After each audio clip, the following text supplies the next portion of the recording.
हमारे साथ इस समय शक्ति यादव है, गौरव भाटिया है, माधव आनंद है, संगीत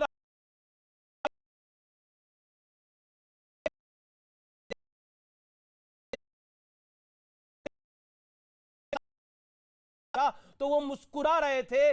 सरकार जा चुकी है, यानी सरकार का जो सुशासन है उसका तो कहीं अंश भी नहीं दिखाई दे रहा। ये गुंडा राज है। आपने हाल फिलहाल में या अपने देश के अंदर ऐसी कोई घटना देखी हो जिसमें 30 किलोमीटर तक लगातार फायरिंग हुई हो?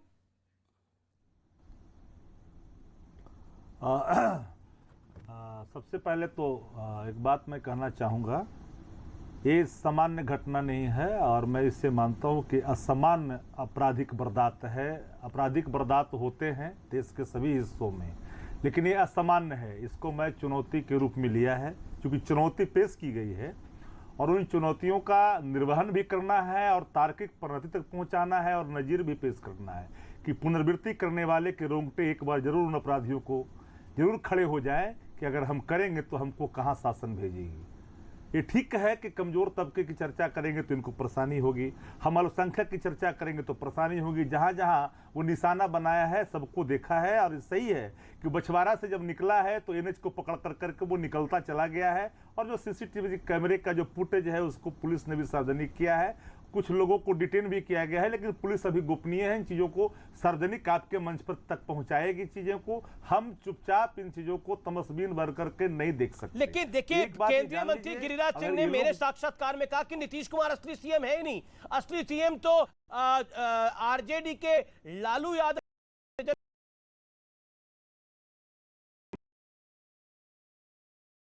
क्या बोलते हैं ये महत्वपूर्ण विषय में नहीं। मैं ये अगर कह दूं कि 5 लोगों की मधुबनी में एक क्षत्रिय परिवार की हत्या हुई थी और इनके सरकार में हुई थी, तो क्या उस सुशासन का इकबाल मर गया था? क्या दैट टाइम गवर्नेंस थी कि नहीं थी बिहार के अंदर?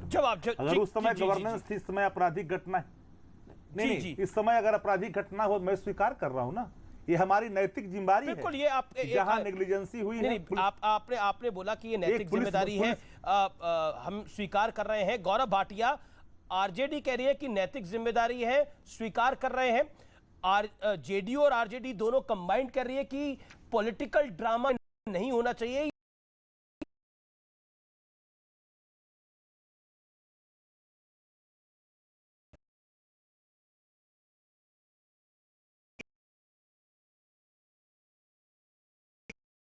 मंचे वालों की सरकार है, पुलिस लाचार है, जनता पर अत्याचार है और आरजेडी का खुद का मतलब ही रंगदारी, जंगल राज और डकैती है। जेडीयू का मतलब जंगल राज और डकैती यूनाइटेड विद आरजेडी है। और आप बताइए अमीश जी, किस तरह से गोली चलाई जाती है तमंचों से और यहां पे बैठ के प्रवक्ता कहते हैं हाँ ये घटना तो गलत है। तो मैं पूछना चाहता हूं, 30 किलोमीटर तक 4 थाने लगते हैं, गोलियां चलाते हुए ये लोग फरार हो जाते हैं और अभी तक ये नहीं बता पा रहे कि किसी की गिरफ्तारी भी हुई है या नहीं हुई है। इसी को जंगल राज कहते हैं और लोग कह रहे जंगल राज वापस आ गया है।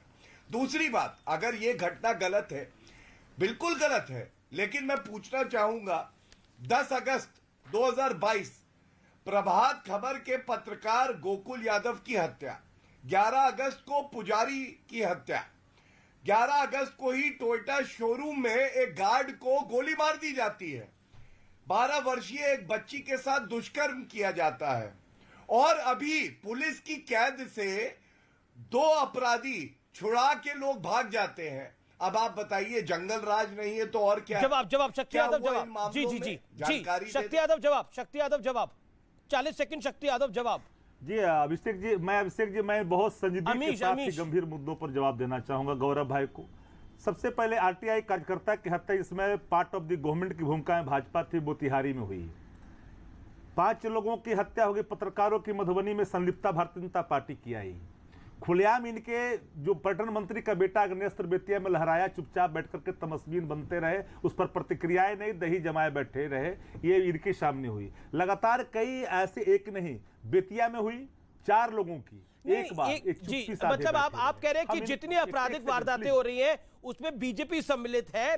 मतलब आप कह रहे हैं बीजेपी अपराध कर रही है, बीजेपी के नेता अपराध कर रहे हैं? नहीं मैं आप ये कह रहे हैं? नहीं अभिषेक नहीं अमित भाई, मैं इनको अतीत दर्शन करवाया 9 तारीख ग्रहण के पहले, 14 प्रतिदिन आंकड़े थे इनके पहले, उस समय तो हम लगातार कहते थे करवाई। एक बता दें, मैं चुनौती देता हूं इनको कि कोई भी अपराधी बच गया हो, एक ऐसी भ्रामक चीजें, अतिरंजनापूर्ण चीजों को नहीं परोसी जानी चाहिए। किसी ने कहा कि डीएसपी को थप्पड़ मार दिया, डीएसपी खंडन कर रहा है। अरे भाई क्या बोल रहे हैं भाई? अच्छा ठीक है, गौरव भाटिया जवाब दे दें, फिर बड़ी खबर आ रही है, बड़ी खबर आ रही है। आप जी, अब मुझे तो ये समझ नहीं आता कार्तिकेय सिंह का इस्तीफा क्यों हुआ। अभी आपके एक मंत्री हैं जो कहते हैं कि चोरों का मैं सरदार हूं, सुधाकर सिंह। ये इसमें भी बीजेपी का हाथ है गौरव भाटिया? 40 सेकंड।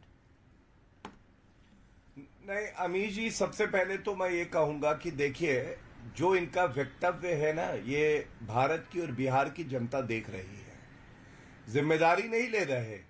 ये कहीं ना कहीं जो ये हत्या हो रही है उसको सही ठहरा रहे हैं, उसकी तुलना और हत्याओं से कर रहे हैं, क्योंकि ये खड़े ही गुंडों के साथ है, हत्यारों के साथ है। और मैं पूछना चाहता हूं, आपने कहा जो कानून मंत्री कार्तिकेय सिंह की बात करी, वो शपथ ले रहे थे जब वारंट निकला हुआ था। नीतीश कुमार जी से पूछा गया ऐसा कैसे हुआ, उन्होंने कहा मेरी जानकारी में नहीं है। ये कैसे मुख्यमंत्री हैं जिनको अपने मंत्री की जानकारी नहीं है?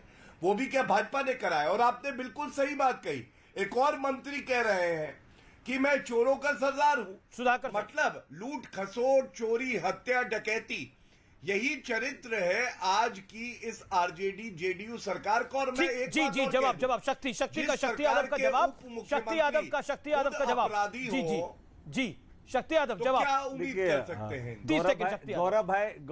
गौरव भाटिया जी समझदार हैं, मैं इनकी समझदारी पर कोई सवाल खड़ा नहीं कर सकता। इनके सफर समाजवाद से भारतीय जनता पार्टी तक आई है, भारत जलाओ पार्टी तक आई है, अभी नामाकरण कर रहे थे दलों का। मैं एक बात जरूर कहूंगा अभिषेक जी, चूंकि मंत्री ने जिन बातों की चर्चा की है, तो अगर कोई डिपार्टमेंट के अंदर कोई चीजें हैं, भ्रष्टाचार है, कोई नेग्लिजेंसी है अधिकारियों का, आप हेड ऑफ द डिपार्टमेंट होने के नाते प्रतिक्रिया के बजाय आपको एक्शन करनी चाहिए। मतलब एक रोका शक्ति भाई, आप कहते हैं, शक्ति जी आप कह रहे हैं कि पूरा डिपार्टमेंट चोरों का है और वहां पर चोरी हो रही है, और वो हेड ऑफ डिपार्टमेंट है, वो कह रहे हैं चोरी हो रही है और मैं चोरों का सरदार हूं। खबर तो है कि आज मुख्यमंत्री नाराज हो गए, उन्होंने डांटा डपटा आज सुधाकर सिंह को, कहा कि तुम्हारी हैसियत कैसी हुई कि तुमने इस बात को ऐसे बोल दिया, इससे हमारी सरकार खराब होती है।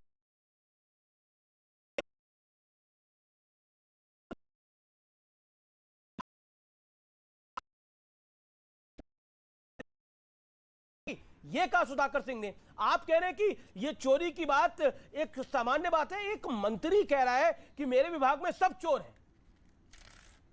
शक्ति जी, मिस जी एक बात बताइए, आप संस्था में अभी है बैठे, आप यहां पर एंकरिंग कर रहे हैं, हम लोग सब पार्टिसिपेट कर रहे हैं। सवाल है कि आप हेड ऑफ द डिपार्टमेंट है, तो आपने कहीं कार्रवाई करने के लिए कहीं लिखा?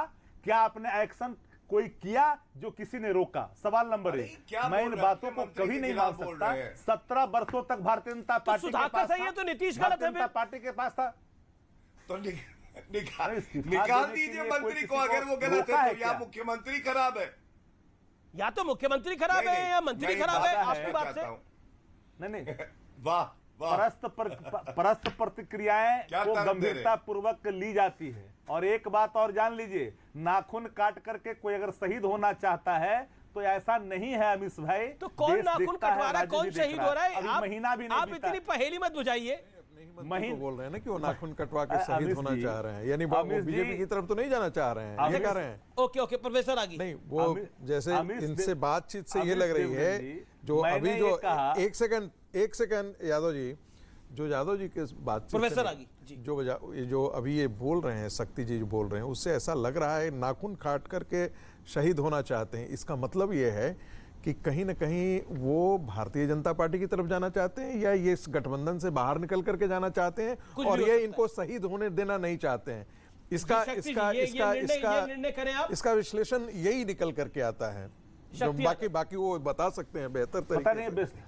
अब विश्लेषण को आपने सूचना के आपने चश्मे से देखी है, तो एक बात मैं कहना चाहूंगा जरूर, हमने कहा कि नाखून काट कर राजनीति में कोई शहीद नहीं होता। सवाल नंबर एक, कोई नहीं भारतीय बोला है, जनता ऐसा नहीं पार्टी ने कई आरोप लगाए। देखिए, भारतीय जनता पार्टी ने कई आरोप लगाए, खुद इनके कई मंत्रियों पर दाग थे जब वो पार्ट ऑफ द गवर्नमेंट की भूमिका में बिहार में थे। जी। हमने साफ शब्दों में कहा कि जो रेखा लक्ष्मण रेखा है, कोई भी अपने लक्ष्मण रेखा को अगर लांघता है, अरे कर्तव्यों का निर्वहन न करिए। आपको कार्रवाई करने के लिए अधिकार दिया गया है, आपको एक्शन देने का अधिकार, वक्तव्य देने के लिए तो यहाँ बैठे ही लोग हैं, सब लोग वो तो देता ही है लोग वक्तव्य, वो तो अधिकृत लोग हैं, लेकिन वक्तव्य कर्तव्यों से विमुख होकर के वक्तव्यों की अगर बिल्कुल अग्रसर होंगे तो कर्तव्य और वक्तव्य में कहानी को मत उलझाइए। मैं ब्रेक ले रहा हूँ, मैं ब्रेक के बाद वापस आ रहा हूँ। देखते रहिए यार पर, ब्रेक के बाद वापस आ रहा हूँ।